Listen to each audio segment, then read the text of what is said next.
children. Do we know? Let me shock you. Do you know that some of us are even living the consequences of our words? Like when growing up, this when you make a mistake, this stupid child, foolish child, nothing good can come out of you. This. That is how they grow. They grow to be stupid and foolish. Especially mothers. When we keep saying those words, our children work on their psychology and they keep regurgitating those words and they go they grow up to become those kind of things. So please, we have to avoid using harmful words to our children. And even online, there's online we have abuse of every sort. Not it's not even physical. There's also online abuse. They can abuse you online to verbally.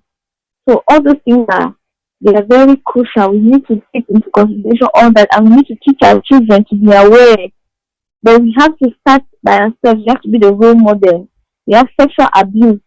That's another form of abuse. This one is really, really bad. I have photos here about it where they are children, they are men of 60 forcing themselves on they are forcing themselves on young people or young children. Many children now that are keep excuse me that are being forced sexually. They are made that are forcing themselves on boys. The abuse now sexually is rampant. It's very high. How would I put it? It drives most of these children, the kind of adults we have now, that some of them going through some of these things like rape. It has a devastating effect on the human. It has a very devastating effect that no one would like to will even think of it. So those are the forms of abuse we have there.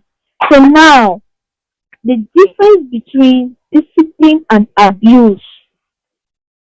The first one I have here is that discipline involves the thinking brain, while abuse impacts the emotional brain. Like I said, when you keep teaching, because when you're teaching, you keep asking questions, and because of that, excuse me, when you keep asking questions, it causes the child's brain to think.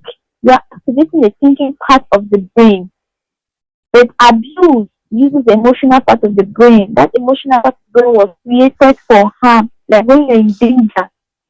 You know, when you're in danger in a building where maybe there's fire outbreak, the first thing that comes to you is for you to act on. You don't think without acting, you're just looking for a way out for escape. That is what abuse is. It hits more on that part of the brain. And now, instead for a child to grow to become a good thinker, now the child becomes so emotional. They become so emotional, they become very bitter. You start hearing someone that don't like children. It's because of the way he or she was raised. The way he or she was raised. So there are so many parents that they don't even know how to show love to their children because no one showed them that love. All that was happening to them when they were children, they were always beating them, they were always shouting at them, maybe some of them were raped repeatedly and no one was there to help them out. And they keep internalizing that pain. And it can bear with me that depression is a strategy used by the devil to keep your mouth shut. Because every time you speak out, you rarely go to depression. If you have someone confidential you can talk to, you will rarely go to depression. If you can bear with me. But when children, we also know that children go to depression because parents don't listen to their children. You're going to see that. So the second difference is that discipline is the practice of training a child to behave in accordance with a rule, while abuse is making a child suffer pain for the wrong committed. In discipline, you are training that child that you are using their past mistakes and you teach them to better their future. But when you use punishment or I would say abuse, you are constantly hitting on the past, constantly hitting on the past. And when you keep on hitting on the past, you don't have that child to grow. That's how I always think because how many of us they have been beaten, they have been shot. Those words easily leave our heads. Imagine your parents calling you a disappointment, like a disgrace. Going like every time you keep asking, you want to do something, you say, after all, they told me that I'm a disappointment, I'm a disgrace, so why should I even try? Or a child will score 2 on 10, you will beat that child.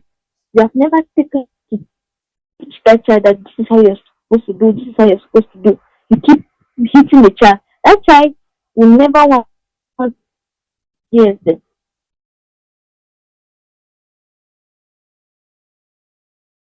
child. They will do things to impress you, but they will never learn. So abuse will help you that child not to learn. Okay. So discipline gives room for lifelong learning. Abuse hinders the ability to learn a better way to do things. When you are abused, you never want to try. You never want to. I don't know how some people are, but there's like when you talk down on them or when you use hard words on them, you never want to prove their self. They never want to prove their worth. It just takes the grace of God for some to actually say that I don't have to be what they say I am in my home. I need to know that the home is the primary place where we are supposed to teach our children the right skills, the best way possible to live in the society. If we need our home, then there's no other place. The school will not do that for us. There are so many children who are learning pornography and things in school. But if the values were placed in the habit, they're being trained at home, when they get faced with such situations, they will know how to maneuver, they will know how to get through it. But because we miss it, they easily get abused sexually. They do sexual abuse now on phone through online. They abuse our children sexually. It's possible. It's happening. Many have used AI. Many AI has caused many children, based on my study, AI has caused many children to give up and stop you from speaking to people outside. You'll be so engrossed with AI to the point that you don't feel like talking to anyone again at home. And if you won't be tight, if you're that kind of parent who is not involved with your children, it is terrible. Okay. So abuse will help you always make children usually end up in depression and they become addicted because they never want to be at home. You start hearing them, they smoke, they start drinking, they keep bad company because they don't feel safe at home. You know that when you come home, you're going to beat them, you're going to yell at them. So the only thing they'll need to go and smoke, they need to go and be with their friends. They'll say their friends, they understand me better than my parents. And what would the friend teach you? Smoking, gambling, or autism. Those are some of the negative effects of abuse. Discipline leaves no scar, but abuse usually leaves invisible scars. Visible and scars mark there are many children that are effect of discipline or how will I put it, punish and you treat the start person every day. A child do so in the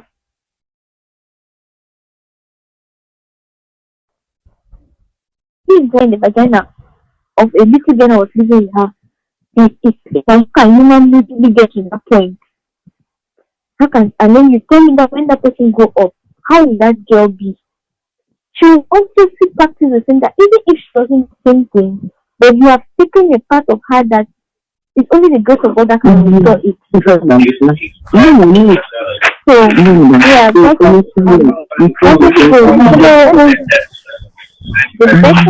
knowledge you can actually discipline if you as a parent you don't have because knowledge. Imagine your child coming to you and say, "The mommy, how did they call? How did you give birth to me?" If you're a parent and your child has never asked you that kind of question, then it means you have not started parenting. How did you give birth to me? Most of us, we just the first thing as reflex is just confused. Get out, out. You just shout. You just close that person, that child, and when you close that child up, what immediately will start coming? That child will have to go and ask. I read a documentary of a child in the US. She asked her mom, what is sex?" Her mom did not tell her. She just said that it's not for your age. You're not supposed to know that now. She went to her teacher in school and asked her teacher, a male teacher, that Sir, what is sex? That man he didn't respond. He took her home that okay, I'm going to show you what is sex. And he had sex with her and told her that this is what sex is about. Her mom never knew. She came back home, she didn't say anything. So it's when something happened in school